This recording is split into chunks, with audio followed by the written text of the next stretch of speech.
Assalamualaikum warahmatullahi wabarakatuh. Mohon izin Dewan Juri, perkenalkan, nama saya Karisa Tunggadewi Wiryandono. Saya adalah pelajar dari SMA Hang Tua 5 Sidoarjo yang akan mengikuti ajang lomba monolog di SMA Awards 2025. Sebelumnya, judul monolog yang saya bawakan adalah Layar dan Bayangan. Siang itu, kapur berderit di papan kelas. Bukan pula debu kotor di buku yang bertebaran di kelas.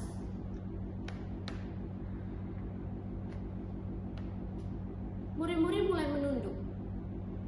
Bukan menunduk untuk menghormati guru, tetapi mereka menunduk hanya untuk menatap layar yang berisikan cahaya. Papan tulis di depan yang biasanya menjadi bahan pusat perhatian, kini hanya menjadi bahan usang, menjadi bahan nostalgia. Entah sejak kapan kelas ini kehilangan riuhnya, yang biasanya diisi bisik-bisik di kelas belakang.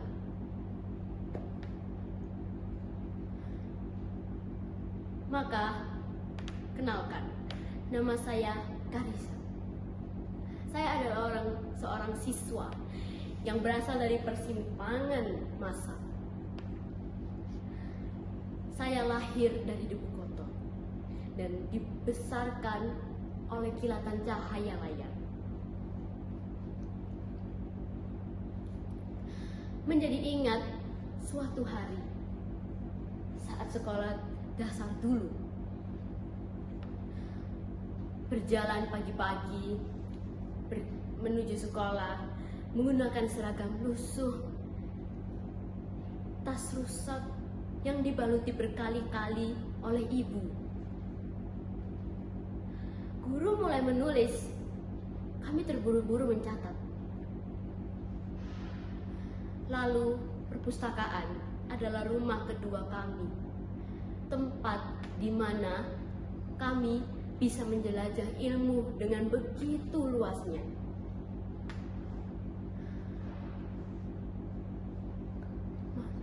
Lalu datanglah masa baru, masa harapan.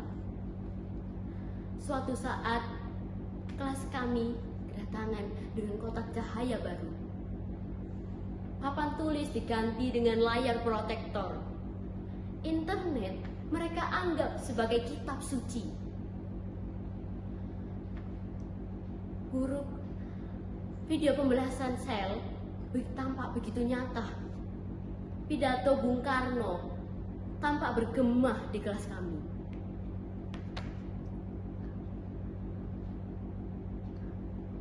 Guruku pun berkata bahwa dunia bisa kita genggam. Dunia sekarang dapat kita genggam dengan melalui cara lebih mudah, lebih luas, dan lebih cepat. Lalu pada suatu saat tugas diberikan. Tugas diberikan dan kami dengan cepat sibuk mencari jawaban. Teman-temanku mencari jawaban di Google. Aku pun juga pernah. Dengan rasa begitu senang, pujian, dan nilai tinggi. Tapi siapa yang tahu bahwa itu adalah jawaban yang bukan dari hasil pikiran.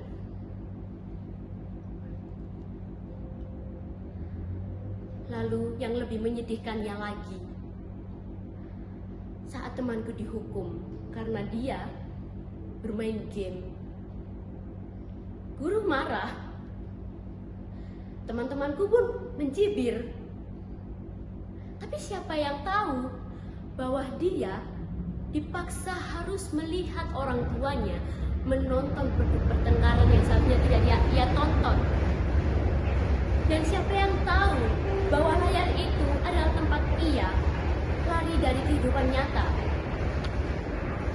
Mengapa Kenapa mereka menatap teknologi seolah-olah teknologi adalah sesuatu kesalahan?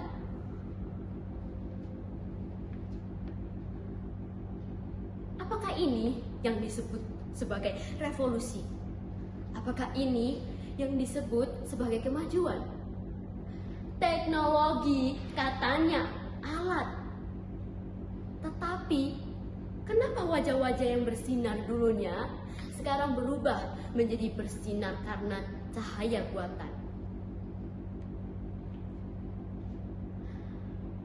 Suatu saat berisikan buku kuning, buku tua yang penuh coretan, dan tablet yang menyimpan banyak buku. Tidak bisa mengambil satu atau dua dan tidak bisa memilih. Tapi mereka harus disamakan. Maka dengan itu, saya, Karissa, seorang siswa, jangan jadikan sekolah sebagai tempat data tanpa adanya jiwa. Generasi kita, generasi layar yang seharusnya menjadi generasi pejuang, maka rubahlah generasi layar menjadi generasi yang sedang berjuang dengan menjadikan bayangan sebagai penerangan untuk layar. Sekian monolog yang saya bacakan. Atas perhatiannya, terima kasih. Wassalamualaikum warahmatullahi wabarakatuh.